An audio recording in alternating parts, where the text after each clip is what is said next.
Assalamualaikum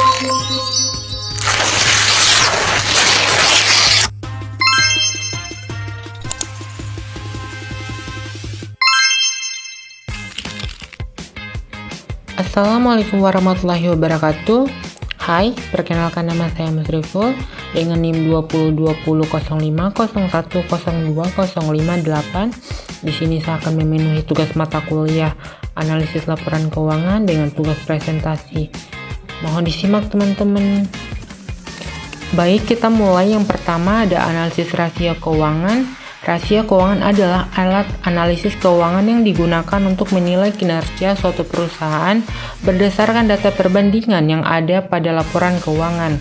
Analisis rasio keuangan dapat membantu dan menentukan strategi perencanaan perusahaan atau bisnis di masa mendatang. Selain itu, analisis rasio keuangan juga dapat dimanfaatkan sebagai cara untuk menunjukkan performa suatu perusahaan atau bisnis pada investor. Analisis rasio keuangan yang pertama yaitu ada rasio likuiditas, yang kedua rasio solvabilitas, yang ketiga rasio aktivitas, dan yang keempat rasio profitabilitas. Cara menganalisis rasio keuangan yaitu dengan memanfaatkan data dari laporan keuangan untuk membuat perbandingan. Analisis rasio keuangan biasanya dilakukan di akhir periode suatu perusahaan dalam 1 tahun. Cara menganalisis rasio keuangan dapat ditentukan dari jenis yang ingin dilihat. Berikut adalah cara umum untuk menganalisis rasio keuangan. Yang pertama, mengumpulkan data laporan keuangan perusahaan.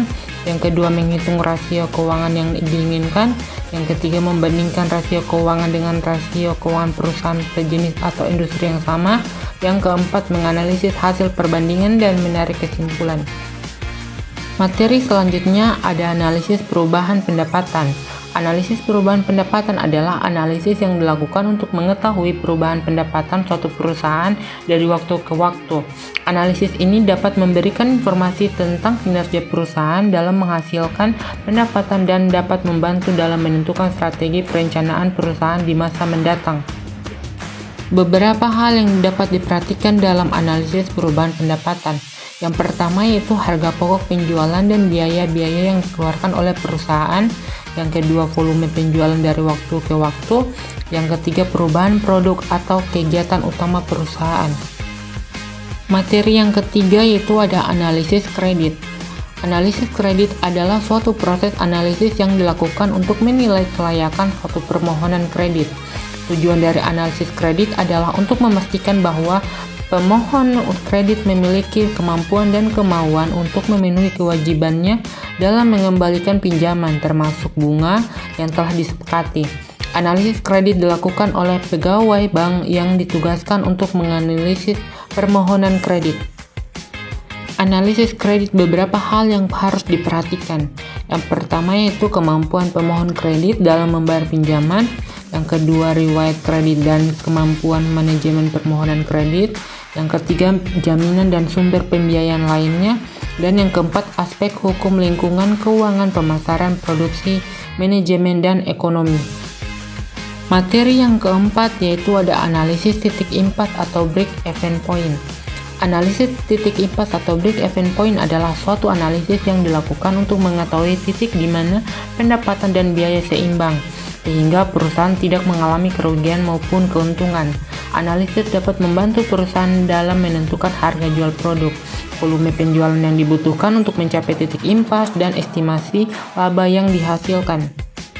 Hal yang perlu diperhatikan dalam break-even point: yang pertama, biaya tetap dan biaya variabel. Yang kedua, harga jual produk.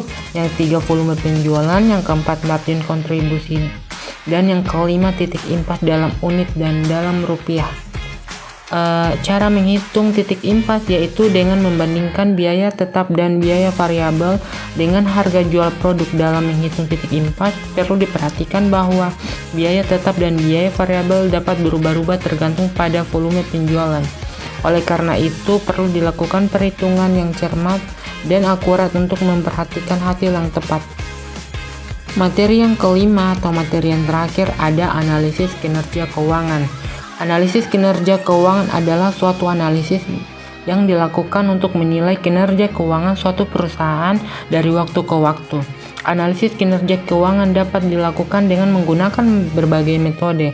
Salah satunya adalah analisis rasio keuangan. Analisis rasio keuangan dapat membantu dalam menilai kinerja keuangan perusahaan berdasarkan data perbandingan masing-masing pos yang terdapat di dalam laporan keuangan. Lanjut, beberapa jenis rasio keuangan umum digunakan untuk analisis kinerja keuangan, antara lain rasio likuiditas, solvabilitas, aktivitas, dan profitabilitas. Rasio likuiditas digunakan untuk menilai kemampuan perusahaan dalam memenuhi kewajiban finansial jangka pendek. Rasio solvabilitas digunakan untuk menilai kemampuan perusahaan dalam memenuhi kewajiban finansial jangka panjang. Rasio aktivitas digunakan untuk menilai efisiensi perusahaan dalam mengelola aset dan kewajiban. Dan rasio profitabilitas digunakan untuk menilai kemampuan perusahaan dalam menghasilkan laba. Baik, tidak terasa sudah sampai di penghujung materi. Untuk itu saya ucapkan terima kasih. Wassalamualaikum warahmatullahi wabarakatuh. Jangan lupa di follow Instagramnya.